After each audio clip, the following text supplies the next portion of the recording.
حضور علیہ السلام سے حرم کی جانب جا رہے ہیں. کوہ صفا کے قریب عبداللہ ابن جدعان کا گھر ہے. قریب سے گزرے تو آگے سے ابو جہل آ رہا ہے. حضور علیہ السلام کو جب اس نے دیکھا تو بدتمیزی شروع کر دی.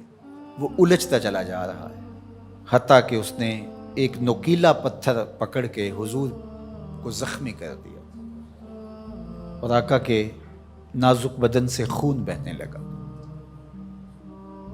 حکم جہاد نہیں آیا، اللہ کی مشیت ہے. حضور علیہ السلام وہاں سے سین حرم میں پہنچے، آب زمزم سے اپنے زخم دھوئے اور اللہ کے حضور سجدہ ریز ہو گئے. مالک تیرے رنگ، یاری تیری سونا پر ازمیشاں تیریاں اگ، سونا پرکھیا جامدہ ہے نال اگاں دے لگ. حضور کے چچا حمزہ بن عبد المطلب ابھی اسلام نہیں لائے تھے، شکار کرنے گئے ہوئے تھے. یہ جب شکار کر کے آتے تو بڑے اطراء کے چل رہے ہوتے. تو دو لونڈیاں آپس میں بات کر رہی تھی کہ اگر اس کو پتہ ہوتا نا کہ اس کے بھتیجے کے ساتھ آج عمر بن حشام نے کیا سلوک کیا ہے تو آج اس کی یہ چال نہ ہوتی. تو حمزہ بن عبد المطلب کے کان میں یہ بات پڑ گئی. اللہ اکبر، رک گئے. وہ جو فاخرانہ چال تھی تبدیل ہو گئی. تجسس سے پوچھتے ہیں کیا ہوا، انہوں نے ساری کہانی سنائی. بس غصے میں آ گئے. کمان ہاتھ میں پکڑی تھی، اسی طرح سیدھا سین حرم میں پہنچے. صنادید قریش نشستیں جمائے بیٹھے تھے.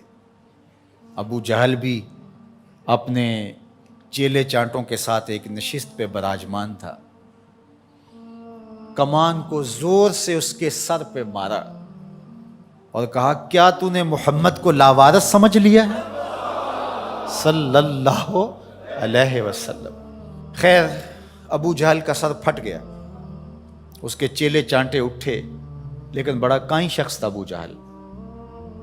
اس نے کہا کہ یہ اس وقت تو تنہا ہے، لیکن اگر سلسلہ چھڑ گیا تو بنو ہاشم بھی آ جائیں گے اور میں نے بہت سری زیادتی کی ہے.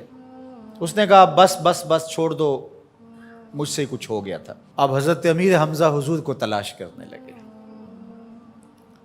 اور حضور سین حرم میں سر جھکائے سجدہ ریز تھے اور یہ جا کے پاس کھڑے ہو گئے. یا ابن اخی، اے میرے بھائی کے بیٹے. حضور نے سر نہیں اٹھایا. پھر انہوں نے کہا یا ابن اخی، اے میرے بھائی کے بیٹے.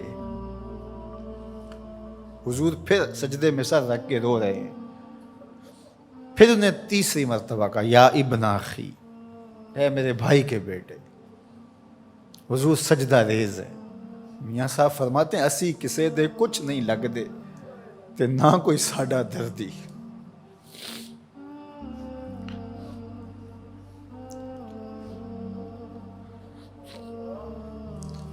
خیر حضور نے سر انور اٹھایا تو کہا بھتیجے تو خوش ہو جا، میں تیرا بدلہ لے آیا. حضور نے بڑی بے نیازی سے کہا کہ چچا مجھے کوئی خوشی نہیں ہوئی. کہا میں اتنے بڑے سورما کا سر پھاڑ آیا ہوں. کہا مجھے کوئی خوشی نہیں ہوئی. بخت یاوری کر رہا تھا. دوسرا جملہ کہا تم کیسے خوش ہو گئے؟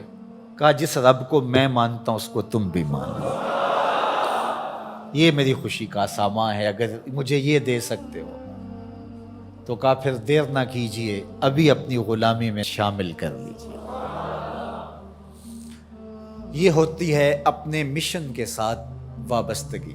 ہم اپنے چھوٹے چھوٹے سطحی مفادات کی وجہ سے کتنے بڑے دینی نقصان کر دیتے ہیں اور ہم جان رہے ہوتے ہیں کہ میری اس ذات سے یہ نقصان ہو رہا ہے، لیکن ہمارا نفس اتنا بڑا ہوتا ہے. لیکن یہاں مشن کے ساتھ وابستگی دیکھیے.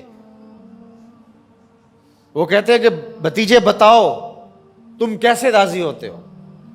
تو جو حضور بولتے ابو جہل کے ٹکڑے ٹکڑے ہو چکے ہوتے چند لمحوں کے بعد.